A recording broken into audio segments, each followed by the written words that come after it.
بسم اللہ الرحمن الرحیم۔ شروع اللہ کے نام سے جو بڑا مہربان نہایت رحم والا ہے۔ السلام علیکم ورحمۃ اللہ وبرکاتہ۔ آپ جب یہ دعا پڑھیں گے اپنی اور اہل و عیال کے لیے خصوصی دعا، رب اجعلنی مقیم الصلاۃ ومن ذریتی ربنا وتقبل دعا ربنا اغفر لی ولوالدی وللمؤمنین یوم یقوم الحساب۔ اور میرے رب، مجھے اور کچھ میری اولاد کو نماز قائم کرنے والا رکھ، آمین۔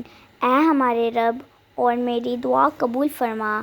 اے ہمارے رب، مجھے اور میرے ماں باپ کو اور سب مسلمانوں کو بخش دے جس دن حساب قائم ہوگا۔ اگر آپ کو یہ ویڈیو پسند آئی ہے تو اس ویڈیو کو لائک کریں، شیئر کریں۔ خدا حافظ۔